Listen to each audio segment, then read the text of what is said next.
people, real stories, real recovery.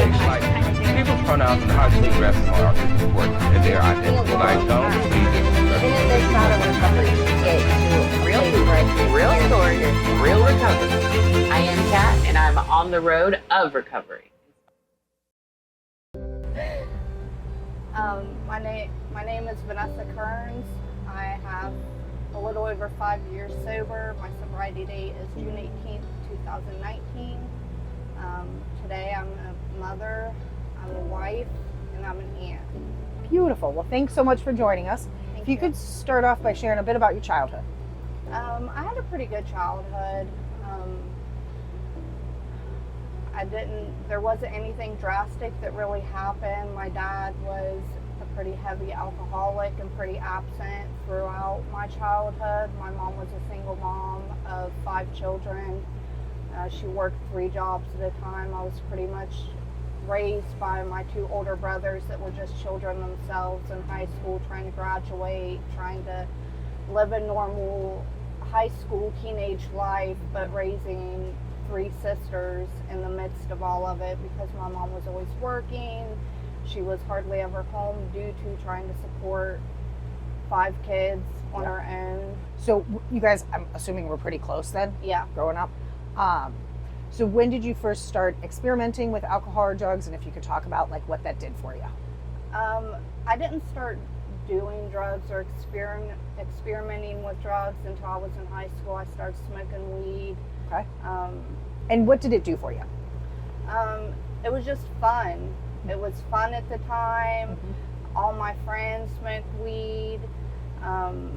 It was just recreational at that point. Just a teenage kid experimenting with marijuana. Mm-hmm. So how did your disease progress?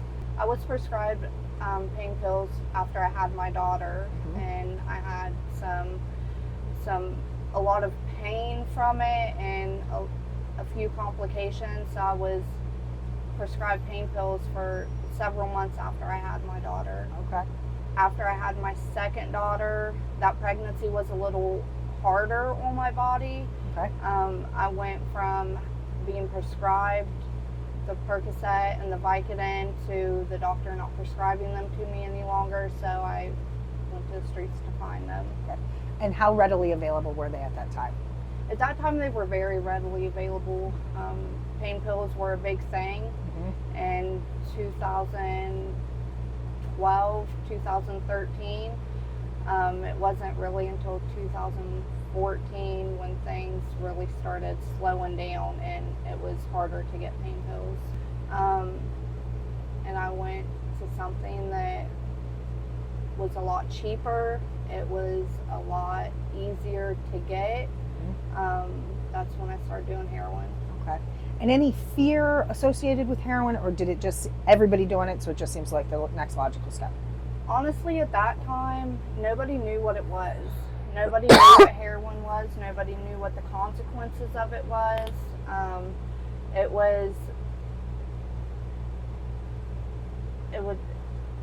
Nobody really knew what the consequences of using heroin was at the time.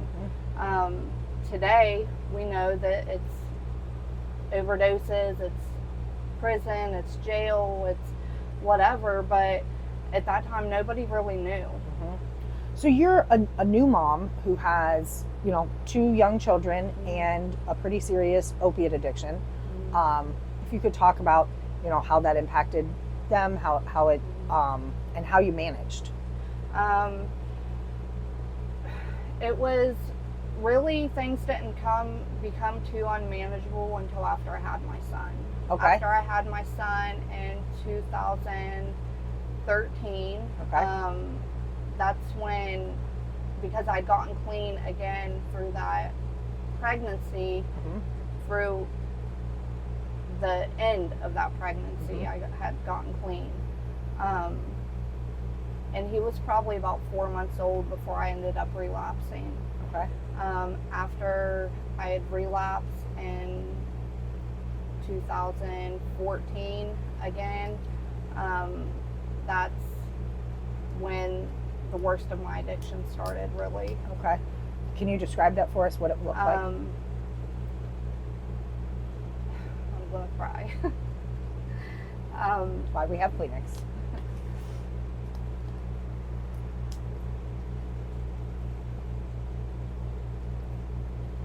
After I had my son and I had relapsed, I tried to manage being a mom, and at the time I thought I was doing so good, you know. But I can remember instances of when I would overdose in the bathroom. And my oldest daughter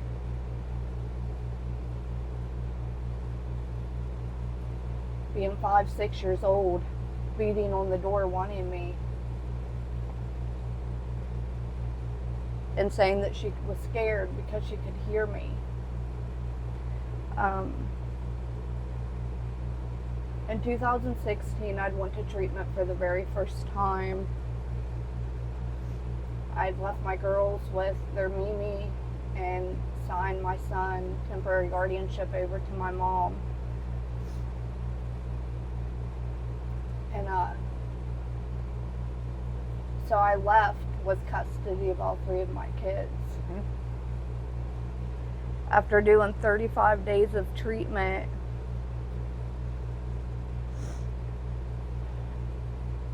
I came out of treatment finding out that my girls' dad had filed for emergency custody of them. Oh my. My mom had taken my son back because she still had legal guardianship of him. She had taken him back because I was taking him around people I probably shouldn't have at that time. Between 2016 and 2019, I had went through 9 different treatment centers, and I had overdosed about 14, 15 different times. Oh my. The resiliency to keep trying Yeah. is incredible. June 16th of 2019, I had been clean from October 2018 to March 2019. I had been sober because the beginning of October of 2018, my liver had shut down, my kidneys had shut down, my pancreas was well on its way. When I got to the hospital, I was as yellow as a daisy. Oh my. My liver enzymes were severely elevated.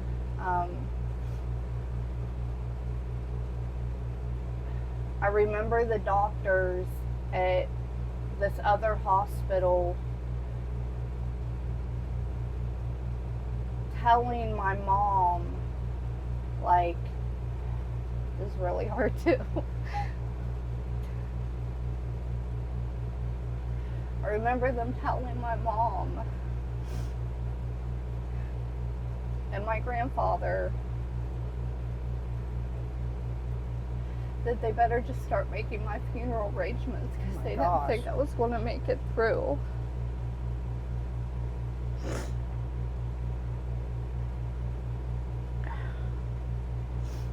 For the next week, I don't remember much from it.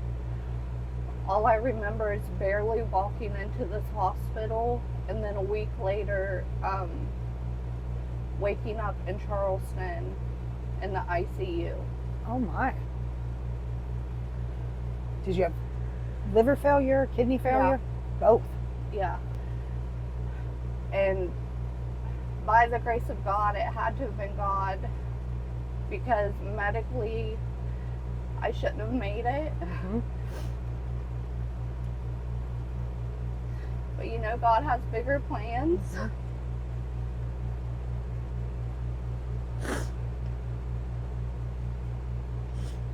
And I remember talking and praying in the hospital, like, God, if you just get me out of this, just get me out of this one more time, I swear I'll start living right. I was in ICU for about 2 weeks. And then I was released home with my grandfather. So after 6 months, the fear starts to wear off a little bit, I'm guessing. Yep. Those promises that you've made, not that you didn't mean them at the time, Yep. but you get a bit of distance from them. Yeah. I just remember it was on my birthday in March 4th. I was working 2 jobs. I was working midnights at one place. I was working days at another, so I would only have 4 or 5 hours to sleep a night or a day. I would have to sleep in the middle of the day. I was in this. I know that a lot of moms feel this, that have been a full-time mom and then go through active addiction for a while and then come back to be a mom. I myself, I didn't know how to be a mom. Mm-hmm. That was really hard for me to accept. And it doesn't sound like by this point in time you had a whole lot of people cheering you on. No. Pretty much everybody was done with you. Yeah. Yeah. So it was June 16th. I remember I was sitting on a porch of a house I wasn't supposed to be at. And I remember I was just miserable. I was hopeless. I was, I wanted to die. Honestly. Yeah.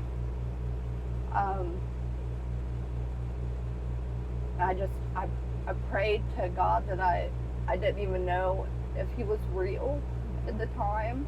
I remember it so vividly still, saying, God, if you are real, either give me a sign or please take my life, because I am tired of living like this. I can't do this no more. I'm done. I want to take one last shot and not wake up. My kids are better off without me. I can't provide for them the way that, their dad does or my mom does. Like, they deserve better than me.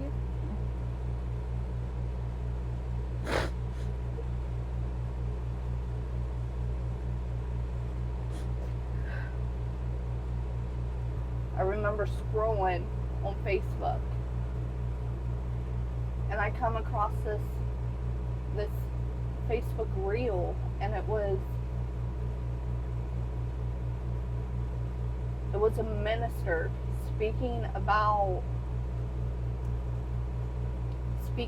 his overdose, his last overdose, speaking about what he's seen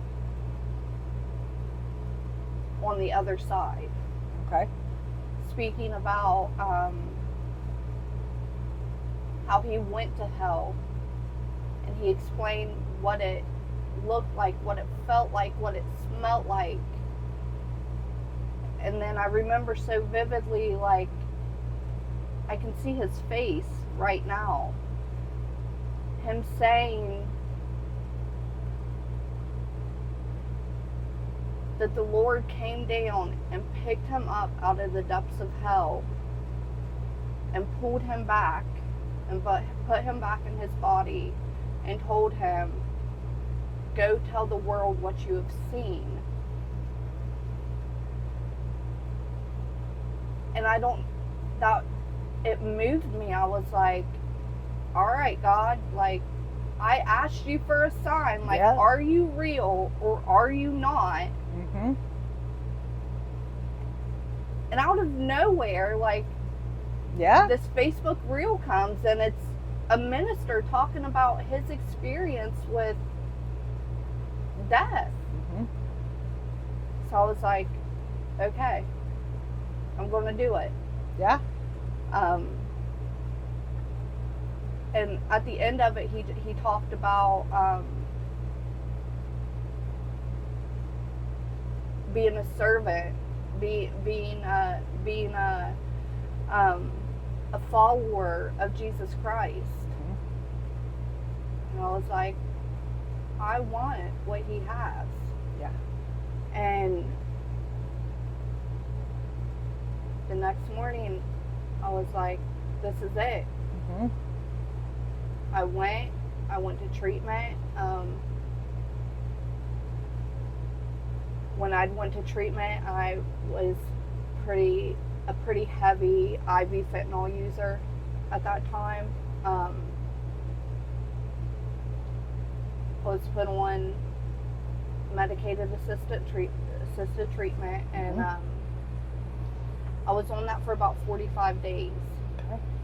In that time, when I was there at that treatment center, I started going to church.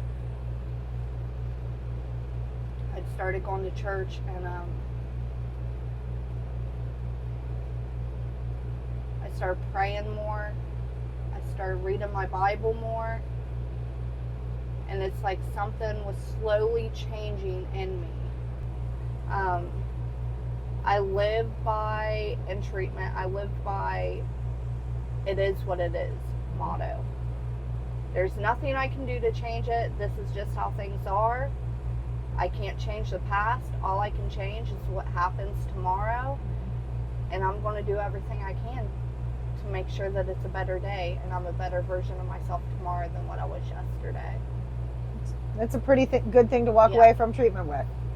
Yeah. So after I went to treatment for 90 days, I went to sober living. I was there for roughly 4 or 5 months. Okay. And how was that experience for you? That experience was good. I kept busy. I made sure that I was, I went to meetings. I went to church. I was very active in my church community. I started doing counseling. I was working. I was getting my kids, learning how to be a mom again. Yeah. In a controlled environment that was, where I had help. I had that safety net of people. Like anything that I went through in sober living, I had all the support I needed right there. I was,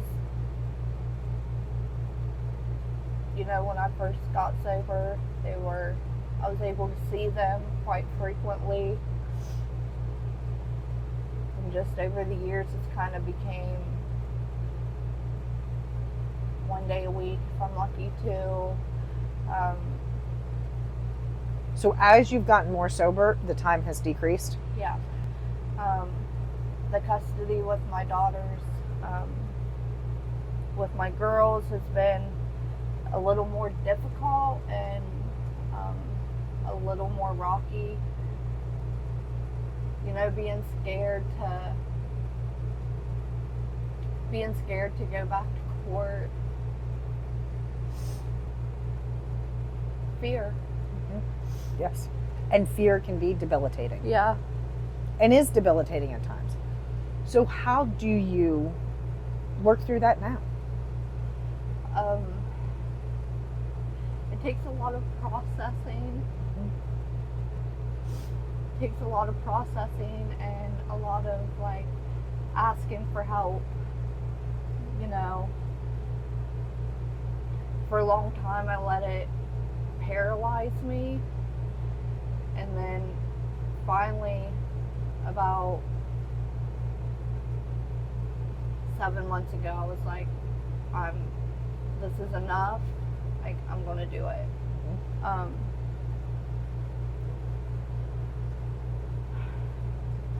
So fingers crossed.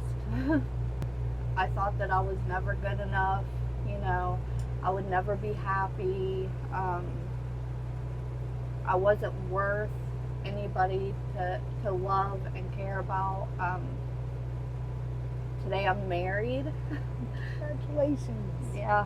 In a healthy relationship. Yeah. Today I'm married. Today I have 4 bonus kids, you know. Yeah. Today I have a job that I absolutely love and I absolutely adore. A lot of trials, a lot of ups, a lot of downs. But there's always sunshine at the end of it. Yes. Absolutely. You have an incredible story of resiliency. Thank you. I don't know that I've heard somebody that has gone through all of this, and I've heard a lot of stories, and been able to still, you're not jaded, you have hope, and Yeah. you know, you have relationships that work for you, Yeah. and that's pretty incredible. Yes. So thank you so much for sharing your Thank story. you. It was amazing. Thank you. Oh, one last question, because I'm guessing you have one. So when you are having a tough time, you know, we all get things thrown at us. What's your one, like, Bible verse or cliche or words of wisdom that rings true to your head? She is clothed in strength and dignity, and she laughs without fear of the future. I love that. That is incredible. Yeah. Oh, that's great. Fantastic. Well, thank you. Yes. Thank you so much. This was a great story Thank to be you. able to share. And it is absolutely, there are other women sitting out there that are going through similar circumstances, and you have shown them you don't have to pick up, you can hold your head high, and Yeah. you can have a happy life. Yes. Thank you. Thank you.